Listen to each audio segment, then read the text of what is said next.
Good morning, ladies and gentlemen. I'm Meadsyreplays and welcome back to the channel and another top 5 episode. Now, this top 5, we are going to look at the top 5 most broke tanks in World of Tanks Blitz. Of course, this is my opinion only. A lot of you might have different opinions. I put a post a couple of days ago on my community tab, and a lot of you it's very similar. It's very similar. So we're going to get straight to it. And it was a hard choice, to be fair. I've swapped a few about. I've took a few in, and coming in at number 5 is the Dracula. It was going to be the Helsing. But I was playing the Helsing and I was playing the Dracula, and I thought, you know what, the Dracula is just so much more better because of the speed. The DPM's okay. The penetration's not the greatest, but it's just such a fun tank. And if you do a Dracula platoon, that's probably one of the most OP platoons in the entire game. It's just hilarious and it's just so much fun.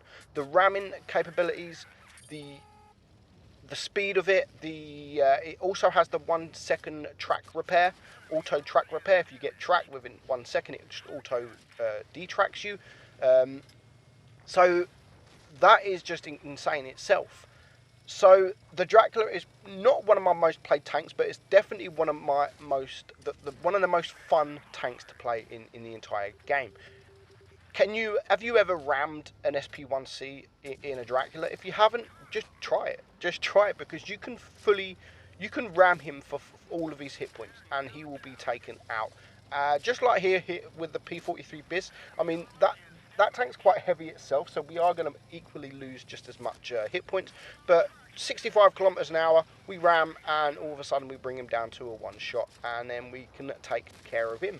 So a fun tank, and it is my number 5. Coming in at number 4, I do have a confession to make. And that is about the T22. When the T22 first come into Blitz, I made quite a few videos actually on the T22, and I've said in Discord, Facebook, all that it's not OP, that the tank's not OP. I might change my mind a little bit, and I've got a reason to change my mind. If I'm honest, I have a reason to change my mind. Back when I said it wasn't OP, the T22 was only available from the Christmas tree last year, if you remember, and it cost like £500-600 to be able to get the tank. So not a lot of people had the tank, so it was only sort of me. I mean, if I drive it on my press account, I only had it on my press account. It just didn't feel that good. It just didn't feel that good when I'm in it. But since then, it has come available for crates, which luckily I got on my first crate. And I've been seeing a lot more of them. And I've been coming up against a lot more of them in tier 10. And when I come up against this, it really is annoying. It really is annoying with the armor.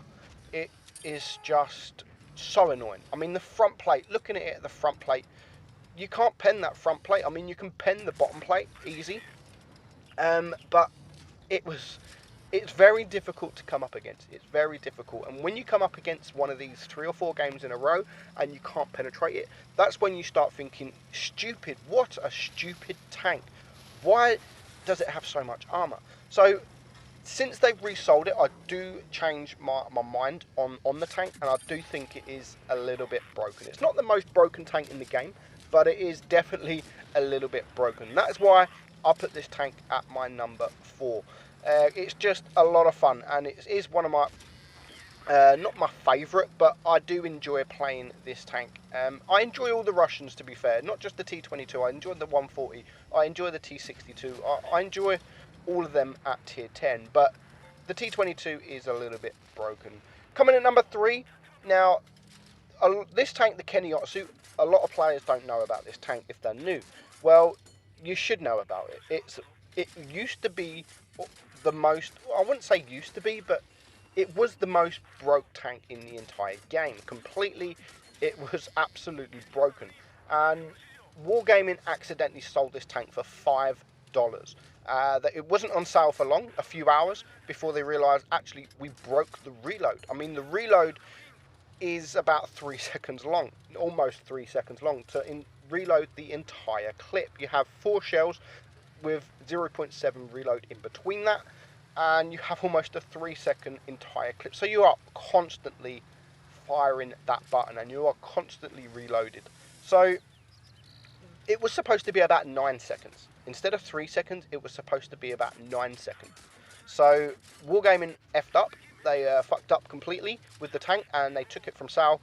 They let the people that bought it keep it, and they're never going to sell it again. So those that do have this tank are the lucky ones, that they got one of the most broken tanks in the game, and it only cost them $5. Now, the reason this isn't my number one, because for me, the only good thing about this tank is that reload. It doesn't have no armor. It doesn't have very good. It doesn't have good penetration. So that's why it come in at my number 3 and not my number 1. It's only the reload that's good. So coming in at number 2 is the WZ121FT. Now this is broke AF as well. It is my number 2. Now it is a Chinese TD premium, and to be honest, Wargaming themselves know that this is OP because this has been for sale about 3 or 4 times. Now, those of you that have been around should know by now that when a new tank like tier 8, tier 9 or tier 10 come for sale, it's usually in crates, and then it's for money, and then it's usually for gold. Well, this tank has been for money, and then it's been for money, and then it's been for money. So, and it hasn't even dropped price. I mean, the first time it was about £40 or something like that, 40 odd pound. The second time it was nearly £50, and the third time it is around about the same price. So Wargaming know that this is broke. That is why they're not selling it for gold. That is why they're not dropping the price. And it is broke. What's broke about it? Everything. Literally everything is broke about it. It's got nice armor, very troll armor. The tank that hates this tank the most is probably the Borzik. I'll probably bounce about 90% of Borzik shots when they got the big gun on this tank. Literally, I don't know what it is about the tank. I know it hasn't got the greatest pen, but I just seem to always bounce Borziks, and it's very good for me because they haven't got the greatest DPM. Where this has got very good DPM, it's got very good penetration, it's got a very strong armor profile, it's got a very nice gun, nice speed, 6 degrees of gun depression, which isn't the greatest, but it's enough to get your armor going.